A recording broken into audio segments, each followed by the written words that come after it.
Good morning student.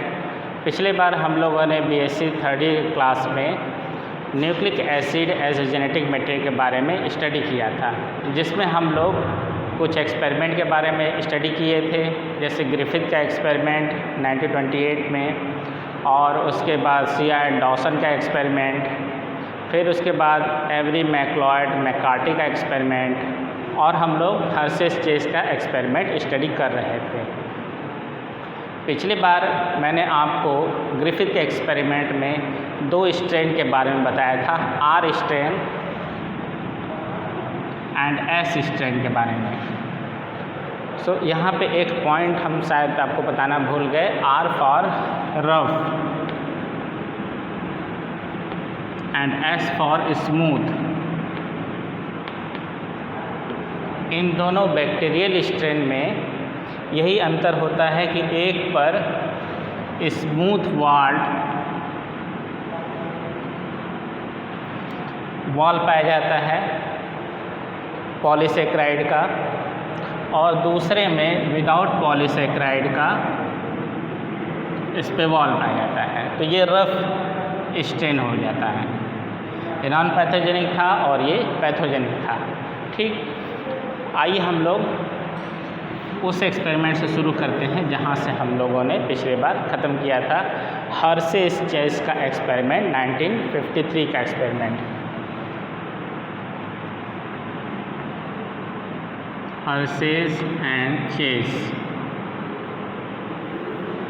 पिछली बार हमने बताया था कि इन्होंने बैक्टीरियोफाज को लेकर एक्सपेरिमेंट किया था और उसको एक मीडियम में ग्रो कराया था, जिसमें एक मीडियम में रेडियो लेबल्ड फास्फेट को रखा और दूसरे मीडियम में रेडियो लेबल्ड सल्फ़र को रखा, जिससे कि बैक्टीरियोफाज के न्यूक्लिक एसिड में फास्फेट इनकॉर्पोरेट हो गया 32PO4 और प्रोटीन में सल्फ़र इनकॉर्पोरेट हो गया 35SO4। क्वेश्चन भी एक पूछा था कि कौन सा एमिनो एसिड है जिसमें सल्फ़र पाया जाता है, तो मैथ्योनिन है एंड सिस्टीन है। जिन्होंने ये कमेंट किया था वो उनका आंसर एकदम राइट है। तो यहाँ पे हम लोग देखते हैं कि प्रोटीन में सल्फ़र पाया जाता है और DNA में यानी न्यूक्लिक एसिड में फास्फेट पाया जाता है। तो इस तरह के बैक्टीरियोफाज हमें जब मीडियम से मिले, हम उस पूरा एक्सपेरिमेंट को ही एक बार फिर से बना देते हैं ताकि आपको और अच्छे से समझ में आए। हर्शेस चेस का एक्सपेरिमेंट को ब्लेंडर एक्सपेरिमेंट भी कहते हैं। उन्हें बैक्टीरियोफाज को एक कल्चर मीडियम में ग्रो कराया, ठीक है, दो कल्चर मीडियम में। एक कल्चर मीडियम जिसमें कि उन्होंने फास्फेट रखा PO4 रेडियो लेबल्ड, और दूसरे मीडियम में रेडियो लेबल्ड सल्फ़र को रखा। इस मीडियम में बैक्टीरिया को भी ग्रो कराया, that is the E coli bacteria, इसको ग्रो कराया।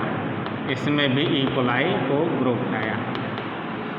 वायरस को हम लोग कल्चर नहीं कर सकते हैं, लेकिन किसी लिविंग सेल के साथ इसको कल्चर किया जा सकता है, ठीक है।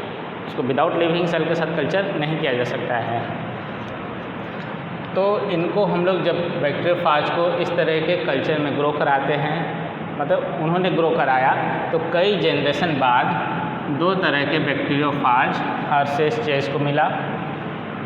एक तरह का बैक्टीरियोफाज जिसके के DNA में फास्फेट आ गया, रेडियो लेबल्ड फास्फेट, और दूसरे कल्चर से जो बैक्टीरियोफाज मिले उसके प्रोटीन में सल्फ़र था, रेडियो लेबल्ड सल्फ़र, और इसका DNA नॉर्मल था। इसको हम लोग 1 और 2 नंबर लिख देते हैं ताकि आगे समझने में आसानी रहे।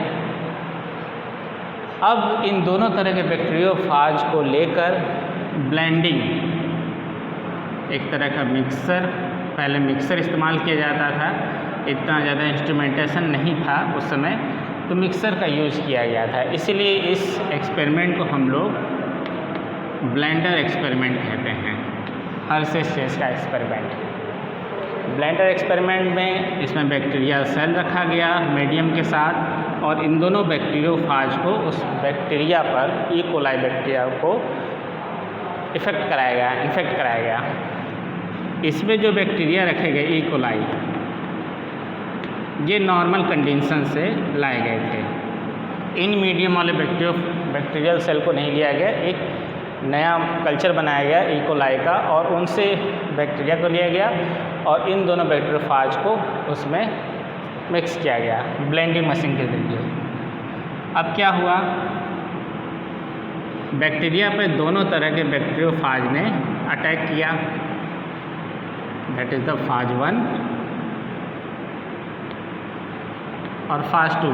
इसको 1 लिख देते हैं, इसको 2 लिख देते हैं। जब कभी भी बैक्टीरियोफाज किसी बैक्टीरियल सेल पर अटैक करता है तो उसका डीएनए यानी अपना केवल डीएनए ही इनकॉर्पोरेट वो कर पाता है, प्रोटीन बाहर रह जाएगा, केवल न्यूक्लिक एसिड ही अंदर आएगा। तो इन दोनों केस में न्यूक्लिक एसिड आ गए। हालांकि देखिए यहाँ पे कुछ रेफरेंसेस में ये भी लिखा गया है कि जो दूसरे टाइप के बैक्टीरियोफाज थे वो अटैच ही नहीं हो पाए ब्लेंडिंग एक्सपेरिमेंट के दौरान, लेकिन हम लोग यहाँ पे लेकर चलते हैं कि इस तरह से एक्सपेरिमेंट हुआ। तो इसको थोड़ा सा डिफरेंट हम लोग बना देते हैं। इसका डीएनए फास्फेट लेवल था और इसका डीएनए नॉर्मल था सेकेंड बैक्टीरियोफाज का। अब क्या होगा, जब बैक्टीरियल सेल में आ जाएंगे इनके न्यूक्लिक एसिड तो उसमें बहुत सारे बैक्टीरियोफाज बनेगा। ठीक है, there are the large number of bacteriophage produce inside the E coli. ठीक है, इन बैक्टीरियोफाज जब ये यहाँ से रिलीज़ होंगे तो उन्होंने आइडेंटिफाई किया कि बहुत सारे ऐसे बैक्टीरियोफाज थे जिनके के डीएनए में रेडियो लेबल्ड फास्फेट था और बहुत सारे ऐसे भी थे जिसमें कि नॉर्मल डीएनए था, normal DNA and normal protein था, प्रोटीन भी नॉर्मल था, इसमें भी प्रोटीन नॉर्मल था। ठीक, अब यहाँ ध्यान दीजिएगा, तो हमें दो तरह के ही रिजल्ट मिले, एक तो रेडियो लेबल्ड डीएनए के साथ फाज और दूसरा रिजल्ट जितने भी फाज मिले सब के सब में प्रोटीन नॉर्मल कंडीशन में थे। ठीक है, उसमें कोई रेडियो लेबल्ड सल्फ़र अटैच नहीं हो पाया। ठीक है, तो इसमें दो निष्कर्ष निकले कि बैक्टीरियोफाज कभी भी इन्फेक्शन करता है तो उसका केवल और केवल न्यूक्लिक एसिड ही बैक्टीरियल सेल के अंदर जाता है, नंबर 1 रिजल्ट। नंबर 2 रिजल्ट ये निकला कि इस कंडीशन में केवल न्यूक्लिक एसिड ठीक है प्रोटीन को कोड करता है।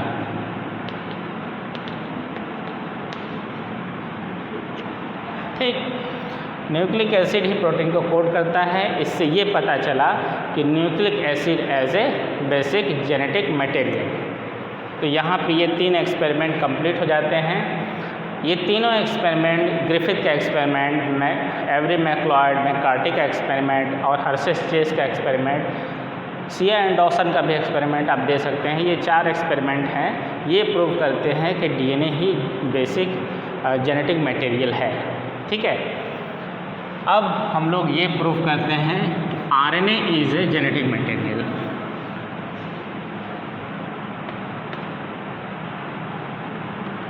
RNA as genetic material।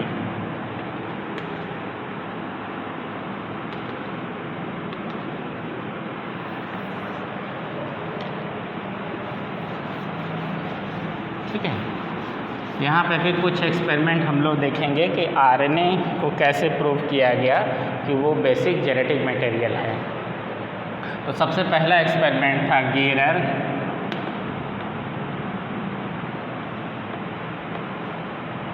And श्रैम का एक्सपेरिमेंट, SCH श्रैम एक्सपेरिमेंट इन 1956। पहला एक्सपेरिमेंट है एक्सपेरिमेंट नंबर 1। गेरे एंड सैमन का एक्सपेरिमेंट में उन्होंने TMV को टारगेट किया, टोबैको मोज़ेक वायरस को। और हमें पता है TMV जो होता है इस तरह से रॉड शेप्ड वायरस होते हैं जिनमें प्रोटीन होता है आउटर कैप्सोमियर और अंदर इनके RNA पाया जाता है, सिंगल स्ट्रैंड RNA। इन्होंने प्रोटीन को RNA से अलग कर दिया, ठीक, या RNA को प्यूरिफाई कर लिया, ठीक है, और इस RNA को किसी हेल्दी प्लांट में इन्होंने इन्फेक्ट कराया।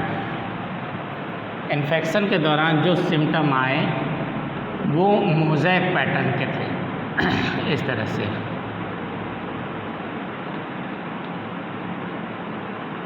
ठीक, मोज़ेक डिजीज़ कॉज हुआ,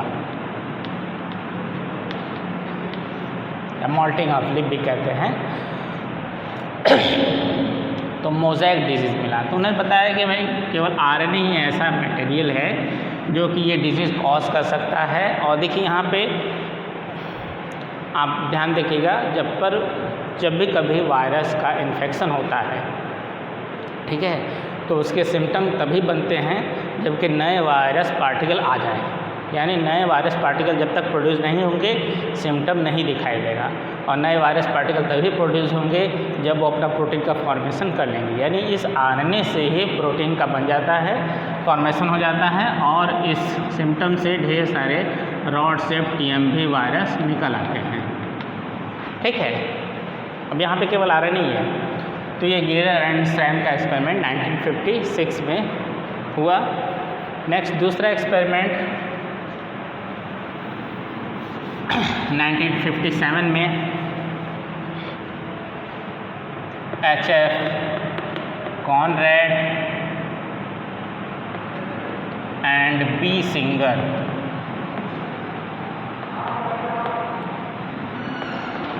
का एक्सपेरिमेंट।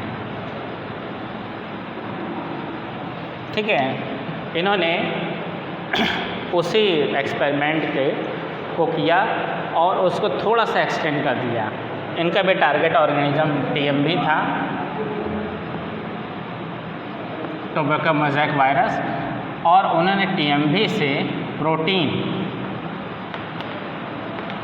और RNA को अलग कर लिया। TMV में सिंगल स्ट्रैंड RNA पाया जाता है, इन दोनों को अलग कर लिया, इसके प्रोटीन को अलग कर लिया, RNA को अलग कर लिया और इसको क्रमशः हेल्दी प्लांट में, हेल्दी लीफ है,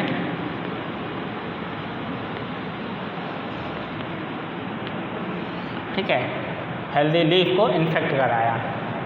तो इन्फेक्शन केवल RNA वाले कंडीशन में हुआ। जिस हेल्दी लीफ में RNA को उन्होंने इन्फेक्ट कराया था उसमें सिम्टम आए मोज़ेक पैटर्न, और जिसमें केवल प्रोटीन इन्फेक्ट कराए थे उसमें कोई भी सिम्टम नहीं था, नो सिम्टम, और इसमें मोज़ेक सिम्टम आया।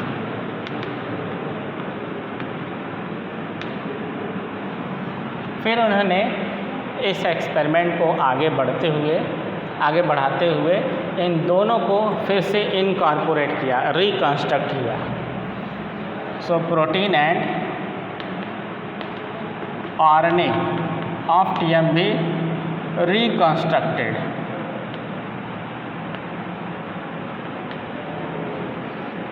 और फिर से हेल्दी प्लांट पे इफेक्ट कराया। ठीक है, तो इस बार सिम्टम उन्हें वैसे ही मिला, मोज़ेक सिम्टम।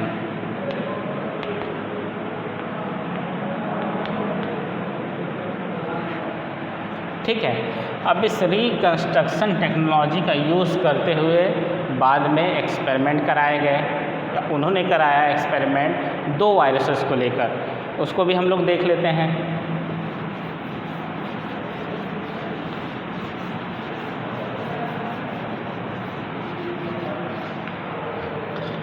देखिए, उन्होंने 2 वायरस को सेलेक्ट किया, एक TMV, हम लोगों ने भी डिस्कस किया, TMV for the tobacco mosaic virus and HRV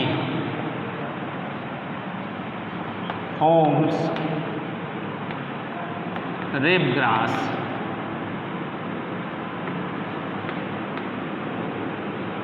virus. ठीक है, इनके सिम्टम अलग अलग होते हैं, दोनों का मोर और लेस स्ट्रक्चर एक जैसा होता है लेकिन सिम्टम अलग होते हैं। TMV मोज़ेक डिजीज़ कॉज करता है, मोज़ेक सिम्टम, और HRV रिंग सिम्टम।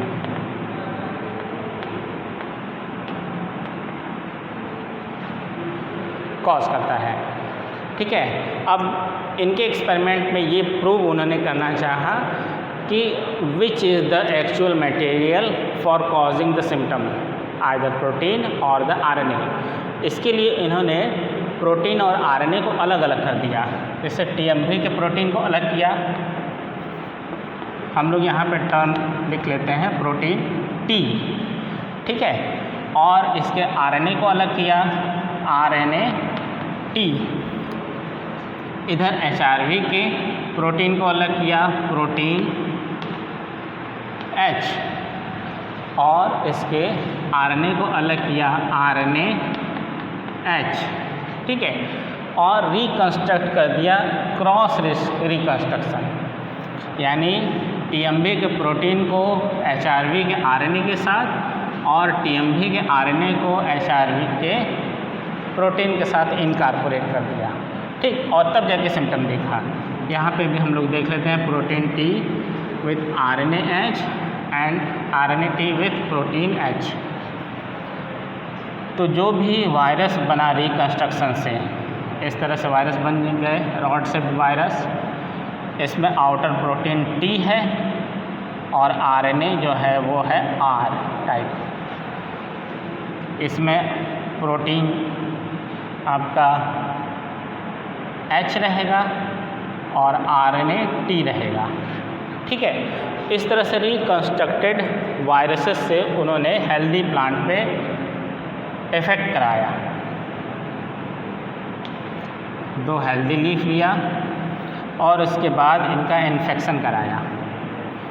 ठीक है, इन्फेक्शन कराने के बाद उन्होंने सिम्टम को ऑब्ज़र्व किया, तो पहले वाले एक्सपेरिमेंट में रिंग सिम्टम मिले और दूसरे वाले रिकंस्ट्रक्टेड वायरस से मोज़ेक सिम्टम मिले।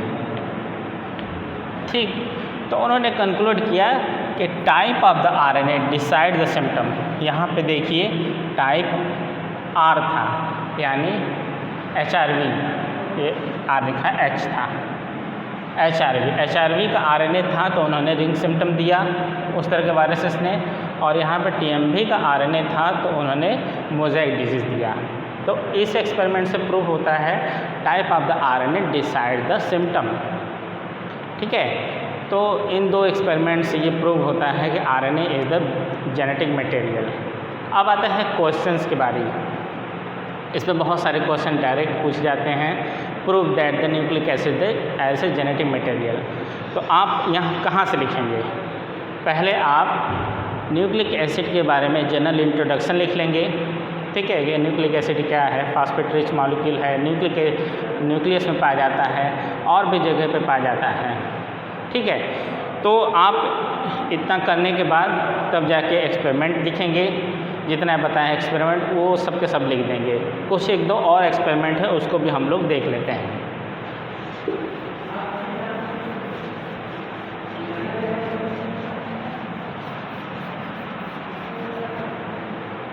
देखिए conjugation process,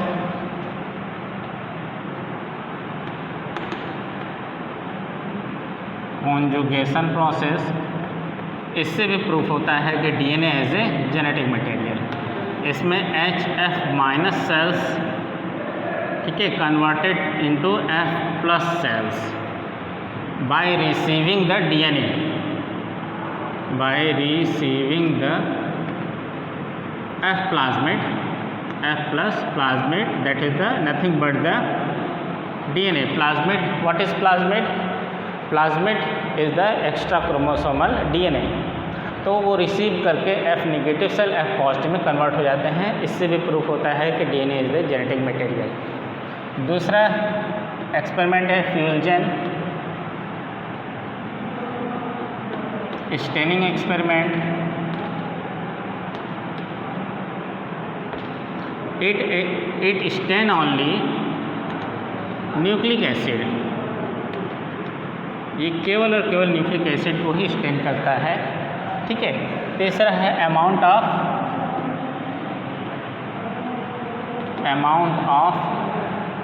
nucleic acid.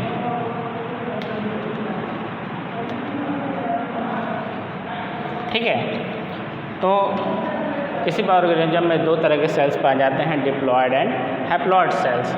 Haploid cell यानी एन में जो भी अमाउंट रहता है न्यूक्लिक एसिड का वो एन रहेगा, और डिप्लॉयड सेल में यहाँ पे एक्स लिख देते हैं, 2x में इसका जस्ट डबल 2n अमाउंट हो जाता है न्यूक्लिक एसिड का। तो इस बात से भी प्रूव होता है कि न्यूक्लिक एसिड ही जेनेटिक मटेरियल है। जो भी है गैमेट्स का फॉर्मेशन डिप्लॉयड सेल से ही होता है। तो गैमेट्स बनने के दौरान जो भी पार्ट है न्यूक्लिक एसिड ही जस्ट हाफ होता है, बाकी जो चीज़ें हैं बाकी बायोमॉलिक्यूल्स उनके अमाउंट में परिवर्तन होता है, लेकिन इस तरह से प्रोपोर्शनल परिवर्तन नहीं होता है। ठीक है। एक अमाउंट में परिवर्तन नहीं होगा, थोड़ा अधिक थोड़ा ज़्यादा भी हो सकता है। अब आते हैं हम लोग न्यूक्लियोटाइड पे। नेक्स्ट हम लोग का टॉपिक रहेगा न्यूक्लियोटाइड।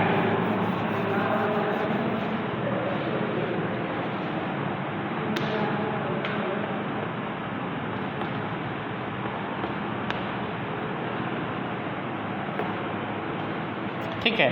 न्यूक्लियोटाइड क्या है, इसका स्ट्रक्चर कैसे है, इसके बारे में हम लोग स्टडी करेंगे। पहले भी आपको बताया है nucleotide is the monomer of the polynucleotide that is the nucleic acid. Nucleic acid का ये मोनोमर यूनिट होता है। ठीक है। और इसमें 3 कंपोजिशन पाए जाते हैं। ठीक, कौन कौन से? पहले पेंटोज शुगर या नाइट्रोजनस बेस, पहले इसी को पढ़ेंगे हम लोग, नाइट्रोजीनस बेस।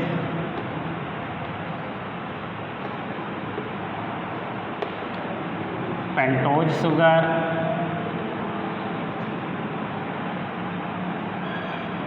And phosphate. ठीक है। ये 3 कंपोनेंट से न्यूक्लियोटाइड बनता है। तो यहाँ पे हम लोग पहले इसका स्ट्रक्चर देख लेते हैं तीनों का, किस तरह से न्यूक्लियोटाइड का बनना होता है, किस तरह से बॉन्डिंग होती है। उसके बाद 1 बाय 1 हम लोग नाइट्रोजनस बेस यानी न्यूक्लियो बेस, शुगर मॉलिक्यूल्स और फॉस्फेट के बारे में स्टडी करेंगे। तो first is the nitrogenous base.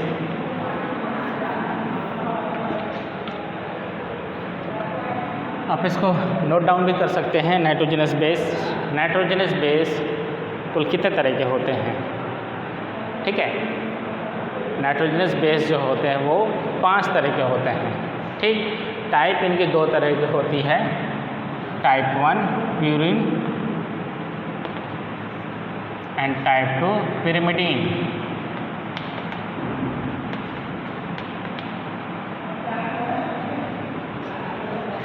ठीक है। प्यूरिन बेसिस होते हैं एडेनिन, एडेनिन इसको कहते हैं हम लोग, adenine not adenine, it is adenine. And guanine,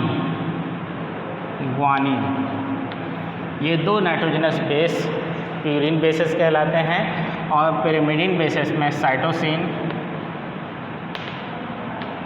thymine and uracil पाया जाता है। ठीक है। पहले इसके बारे में हम लोग स्टडी करेंगे, उसके बाद इसकी बॉन्डिंग देखेंगे कहाँ किसके साथ कैसे होती है। चलिए देखिए, adenine, guanine, cytosine, thymine and uracil, ये 5 तरह के नाइट्रोजनस बेस होते हैं जिसको कि हम लोग न्यूक्लियो बेस कहते हैं।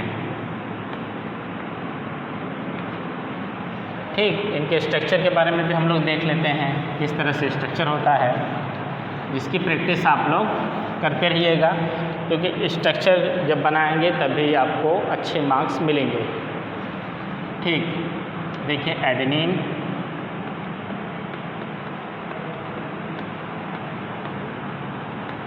एंड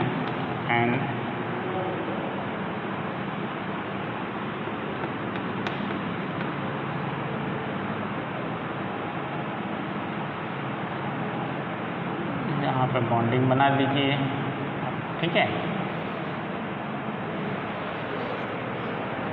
1 2 3 4 5 6 7 8 9, ठीक है। This is the structure of adenine. इनको 6 एमिनो प्यूरिन भी कहा जाता है और इनके 9th पोजीशन से शुगर मॉलिक्यूल अटैच होते हैं, ठीक। प्यूरिन के 9th पोजीशन पे जो रहेगा कंपाउंड नाइट्रोजन, उससे शुगर मॉलिक्यूल अटैच होते हैं। जो भी बॉन्ड फॉर्मेशन होता है उसको हम लोग कहते हैं ग्लाइकोसिडिक बॉन्ड, ठीक है। दूसरा आता है ग्वानिन।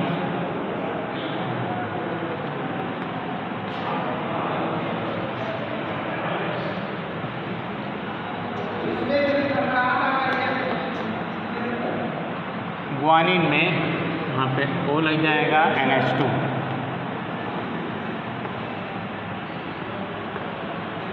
ठीक है। This is the guanine structure, ठीक है। ध्यान रखिएगा, आप लोग को स्ट्रक्चर को प्रैक्टिस करनी है। ग्वानिन स्ट्रक्चर, इसके भी 9th पोजीशन से शुगर मॉलिक्यूल लग जाता है। साइटोसिन स्ट्रक्चर, ठीक। अभी देखिए यहाँ पे 2 रिंग पाए जाते हैं, इमिडाजोल रिंग, इमिडाजोल रिंग, और ये वाला रिंग पिरिमिडीन रिंग कहलाता है, ठीक। इन दोनों रिंग को अगर हम लोग मिला दें तो प्यूरिन रिंग बनता है, ठीक। बाकी जो 3 तरह के होते हैं उसमें पिरिमिडीन रिंग ही पाया जाता है। पहले हम लोग इसका बेसिक रिंग ही बना लेते हैं,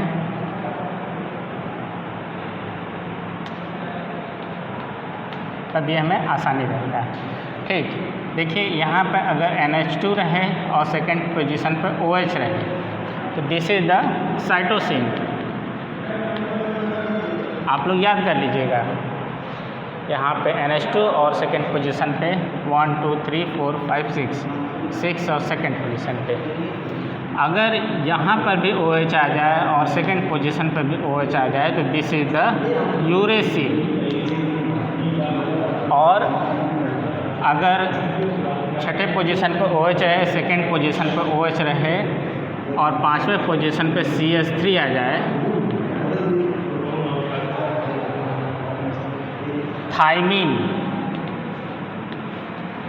तो ये थाइमिन हो जाता है, ठीक है। यहाँ पे हम लोग बताते चलते हैं यूरेसिल बहुत अनस्टेबल होता है जो कि आयरन में पाया जाता है, ठीक है।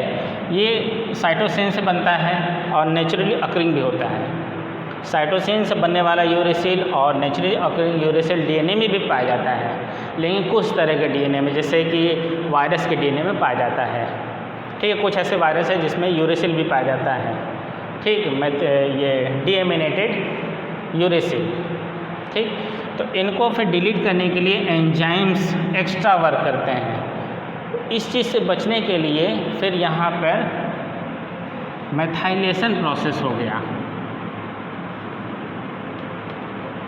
मेथाइलेशन प्रोसेस में यानी मेथाइलेशन ऑफ यूरेसिल के मेथाइलेशन होने पे थाइमिन देता है, ठीक है, जो कि एक इवोल्यूशनरी सिग्निफिकेंस रहा। ज़्यादा स्टेबिलिटी आ गई इस थाइमिन में और ये फिर DNA में पाएगा। तो आज के क्लास के लिए इतना ही। आपके लिए एक क्वेश्चन है, ठीक है, उस क्वेश्चन को आप लोग ज़रूर सॉल्व कीजिएगा। इसके मॉडर्न